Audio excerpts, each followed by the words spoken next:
Now, thank you so much, ladies and gentlemen, for watching this video, and please welcome back once again to my channel. But just in case you're here for the first time, or maybe you are currently watching this and you haven't subscribed, and you really love and appreciate politics, I just want to tell you that this is actually a platform for all the political activities that are currently happening across the country, for the political updates, and also this is a platform for the best political analysis. So kindly support me by subscribing, and also please don't forget to press the notification bell so that YouTube can automatically update you through the notifications immediately I post a video here. Otherwise, to my returning subscribers, I really want to appreciate you so much, because without your support, this channel cannot be where it is currently. So feel very much welcome, and I don't take your support for granted. So in this video today, I just want us to talk about the Jeshi la Baba team in the Azimio la Umoja Alliance. So when Raila Odinga structured and appointed the Jeshi la Baba team, one of the duties or the functions that Raila Odinga himself assigned to them was to radicalize and to mobilize the youths whenever Raila Odinga conducts the anti-Ruto demonstrations across the country. And that's, of course, that is what they have been doing, and that simply explains as to why they never miss any of Raila Odinga's rally. So whenever Raila Odinga conducts a rally in any region, they must appear there first so that they can interact with the youths, so that they can mobilize the youths and convince people to attend Raila Odinga's rallies or functions. But yesterday, ladies and gentlemen, Raila Odinga conducted the anti-Ruto demonstrations in Nakuru County, and Raila Odinga was forced to drop the Jeshi la Baba team. And because in politics nothing happens out of a mere coincidence, I just want to give you some of the reasons as to why Raila Odinga had to do that. And in my considered opinion, ladies and gentlemen, one of the reasons as to why Raila Odinga had to drop the Jeshi la Baba team during that event was because of the risky rally in Nakuru County. One thing that you must understand is that Nakuru County is part of the Mount Kenya region. Nakuru County is one of the major strongholds of President William Ruto and Rigathi Gachagua.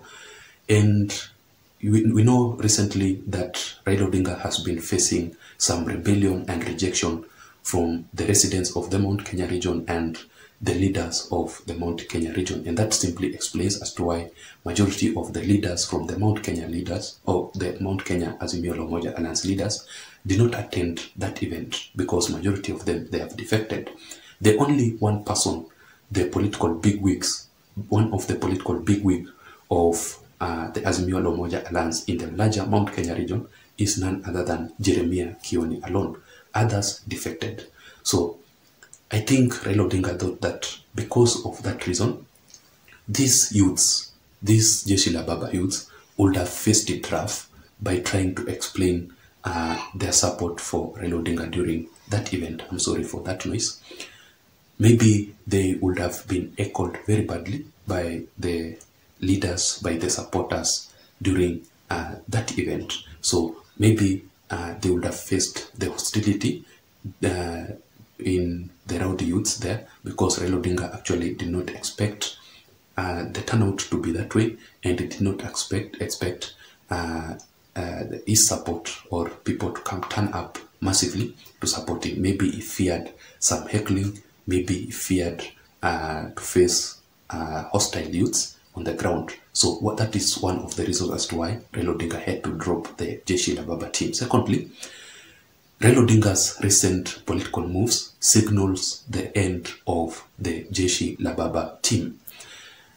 Remember that the Jeshi la Baba team, when Raila Odinga structured them or appointed them, Raila Odinga, first of all, he had to give them the uniforms, like that of the military. But in Raila Odinga's recent move, Raila Odinga has been, Raila Odinga implemented or came up with the MDD, the Movement for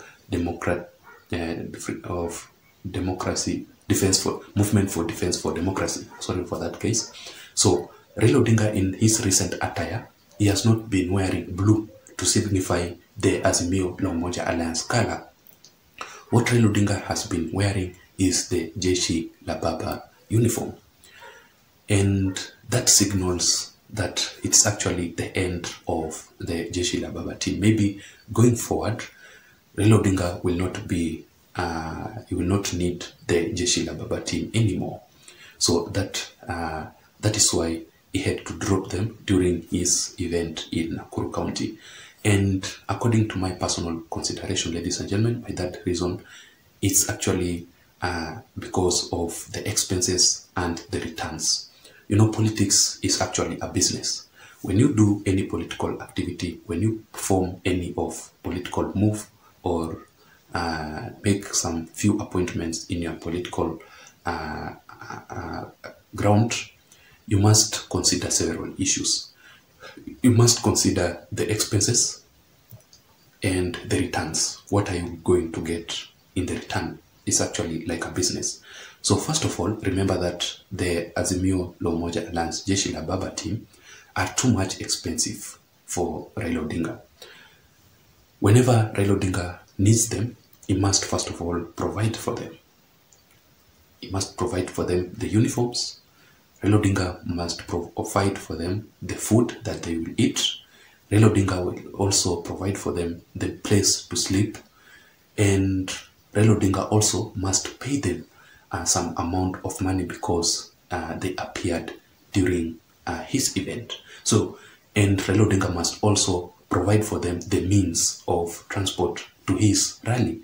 Maybe Raila Odinga can offer them a chopper, which is quite expensive, or Raila Odinga can decide for them to use his motorcade or provide some vehicles there, which it's not actually very cheap because you require a driver, you require fuel and the services for those motor vehicles. So you can basically tell that it's actually very, very expensive. And what Raila Odinga is he going to get in return?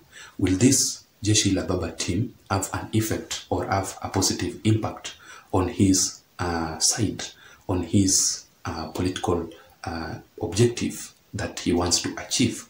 Maybe Raila Odinga had to weigh, and he automatically saw that there is no need for them to go to Raila Odinga's anti-Ruto demonstrations in Nakuru County. That is why Raila Odinga had to drop them. And in my fourth observation, ladies and gentlemen, maybe it could be because of the day. Yesterday was actually Thursday, and one thing that you must remember is that the Jeshi La Baba team, or the youths, are actually university students. If you never knew about that, majority of them are the university students, and others are Raila Odinga's ground supporters or mobilizers. Somebody like Nuru Okanga, if you know them, somebody like the ghetto president Gaucho, and the rest. There are Raila Odinga's mobilizers in the ground, youth mobilizers actually on the ground in Raila Odinga's support base. So the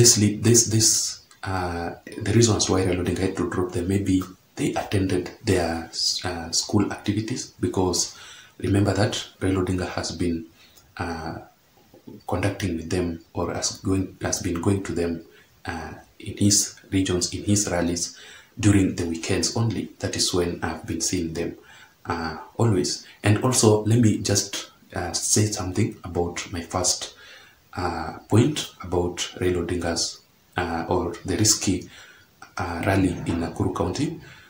One of the reasons that I had forgotten is that it simply explains as to why Raila Odinga, even when he conducted his anti-Ruto demonstrations in Githurai 45 recently, he never went with the Jeshi La Baba team, because it was not actually his side. It was not actually one of his strongholds. So maybe because of the hostility on the ground or the road youths that would have heckled the Jeshi La Baba team. That was my analysis for today, ladies and gentlemen. I don't know what you think.